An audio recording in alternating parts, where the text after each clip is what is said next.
नमस्कार मु बसंत प्रिय दर्शक बंधु आज जीवंत आहार कार्यक्रम को मु स्वागत जनाए।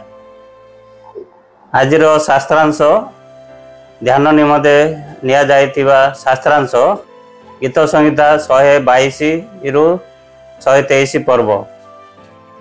आज मुख्य प्रसंग मु अपना चक्षु उठाए। एठारे एपरि लेखा जाइछि जेरुसालेम प्रशंसा आरोहण गीत दाऊदंक रचित। आस आमे माने सदाप्रभु गृह को जाऊ। यही कथा लोक माने मते कहिबा बेले मु आनंदित हेली। हे जेरुसालेम तुम द्वार भितरे आमानक चरण ठिया हेउछि। हे जेरुसालेम तू संयुक्त एक नगर तुल्य निर्मित हुईअछ। गोष्ठीवर्ग अर्थात सदाप्रभु गोष्ठीवर्ग इस्राएल प्रति साक्ष्य स्वरूप सदाप्रभु नाम को धन्यवाद देवा निमंते सेठारे आरोहण करती। कारण सेठारे विचारार्थक सिंहासन दाऊद वंशर सिंहासन सब स्थापित अछि। जेरुसालेम शांति पाई प्रार्थना कर। तुम प्राचीर मध्य शांति बर्तु और तुम अट्टालिका समूहर सौभाग्य हो। मोर भ्रातृगण और मित्रगण सकाशे मुझे कहबी तुम मध्य शांति बर्तु। सदाप्रभु आमान परमेश्वर गृह सकाशे मु तुमर मंगल चेष्टा करी।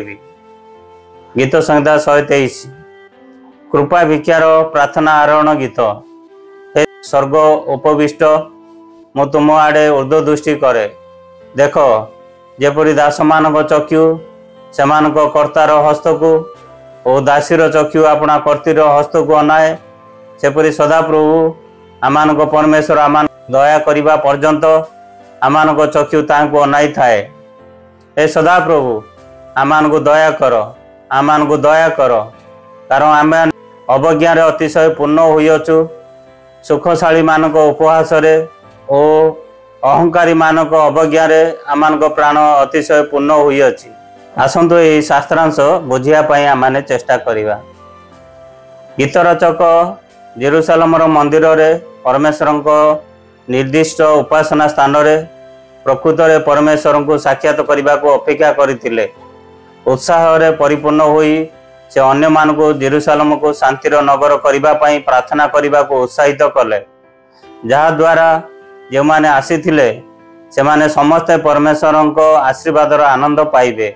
गीत संहिता 122 1 रु 9 रे लिखा जाइछि। कष्ट समय रे गीत रचक परमेश्वर आड़ को दृष्टि उठाइले। जेपरी जड़े दास तांको मालिकों दया एवं साहाय्य खोजुले। जानिथिले जे परमेश्वर ही तांको लोकों प्रति करुणा देखाइबे। 123 1 रु 4 रे लिखा जाइछि। आसंतु ईश्वर किए अटंती यही शास्त्रांश रे आमे देखिबा। गीत 123 1 रु 3 पद परमेश्वर स्वर्ग रे आमर प्रभु अटंती। जेतेबेले आमे आमर सीमारे पहुंची थाउ एवं आउ आगु को जाई न पारू सेतेबेले से सर्वदा आमको साहाय्य करिया को प्रस्तुत थांती। आमे तांको आडू को चाहिबा पूर्वरु से तांकर असीम शक्ति एवं संबल सहित आमको देखुचंती। जेतेबेले आमे शेषरे स्वर्ग आडू को आमर दृष्टि उठाऊ आमे अनुभव करू जे परमेश्वर सर्वदा आम पई अपेक्षा करि आसुचंती। आम उपरे तांकर दया वृष्टि करने को अति आग्रही अटंती। आसंतु यही शास्त्रांश ईश्वर आमको कौन शिखाती ता देखा। 122 6 रु 9 पदरे परमेश्वर मंडली हेउची शांतिर एक संप्रदाय जहाँ जीशु आम पाई तांको बलिदान माध्यम निर्माण करिसंती। एफिसियो 2:14 रु 19 युद्ध अशांति प्रतियोगिता एवं हिंसारे परिपूर्ण यह विश्व प्रकृत जेरुसालेम हेउची एक संप्रदाय जहाँ कलह को समाप्त करे एवं शांति आने।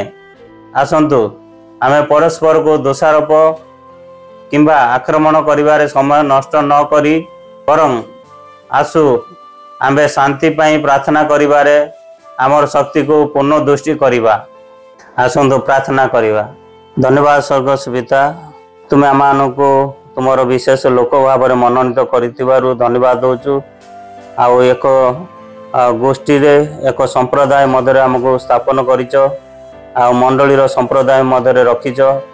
प्रभु आम जपरी मंडलीर शांति पाई प्रार्थना करूँ आउ प्रभु मंडली द्वारा जपरी सारा विश्व में शांति आसीपर आउ मंडली जहाँकि नूतन जेरुसालेम प्रभु से मंडली द्वारा जपरी सारा विश्व में शांति आसीपर से आम को साहाय्य कर। यही प्रार्थना प्रभु यीशु नाम उत्सर्ग करुअछि। आमेन।